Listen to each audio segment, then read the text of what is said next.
नमस्कार. आज आपण बनवणार आहोत पालकची आमटी. त्यासाठी एक मोठी जुडी पालक छान धुवून चिरून घेतलेला आहे. 1 चमचा मोहरी, 1 चमचा जिरं, हा छोटा चमचा आहे, हा 1 चमचा हिंग, कोथिंबीर, तुरीची डाळ 1 वाटी स्वच्छ धुवून घेतलेली, 1 वाटी शेंगदाणे आणि अर्धी वाटी चण्याची डाळ रात्री भिजत घातलेली, पाव वाटी खोबरं, थोडंसं गूळ, लिंबा एवढी चिंच, चवीनुसार मीठ, अर्धा चमचा हळद, 1 चमचा गरम मसाला, 2 चमचे लाल मसाला आणि 15 ते 20 लसणाच्या पाकळ्या ठेचलेल्या. सर्वप्रथम कुकर गरम करायला ठेवला आहे. त्यात 2 पळ्यात तेल घालायचंय. तेल छान गरम करायचंय. त्यामध्ये 2 चमचे मोहरी छान तडतडली की त्यात ठेचलेला लसूण घालायचंय.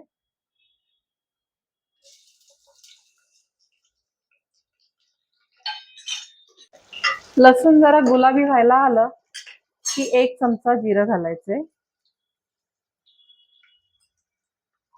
जिरं जरा तडतडून द्यायचंय.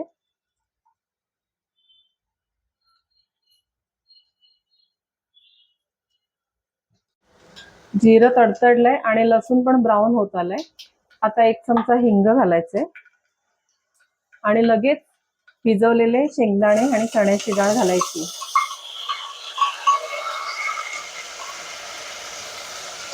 आणि तुरीची डाळही घालून घ्यायची आणि जरा परतून घ्यायचे.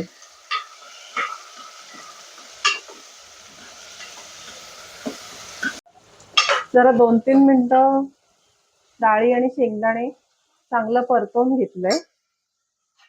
त्यामध्ये अर्धा चमचा हळद, 2 चमचे घरगुती मसाला, 1 चमचा गरम मसाला आणि चवीनुसार मीठ घालून चांगलं मिक्स करून घ्यायचे. डाळी छान परतून झाल्या आहेत. आता आपण त्यात पालक घालूया. पालक छान परतून घेतलेला आहे.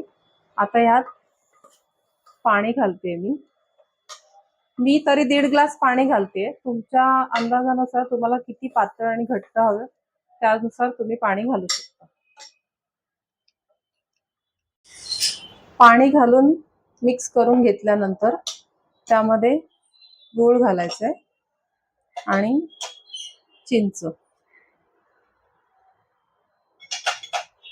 आणि मिक्स करून साधारण 7 ते 8 शिट्ट्या घ्यायच्या आहेत. 7-8 शिट्ट्या झाल्यानंतर कुकर उघडून बघायचंय.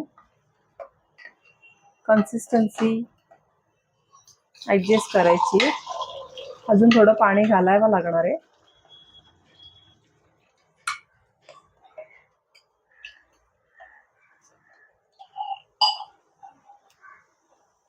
पाणी घातल्यानंतर कोथिंबीर आणि खोबरं घालून पुन्हा एकदा चांगली उकळी आली की पालकची आमटी तयार होईल. ही अशी पालकची आमटी तयार आहे. आवडल्यास आमच्या चॅनलला लाईक, शेअर आणि सबस्क्राईब करायला विसरू नका.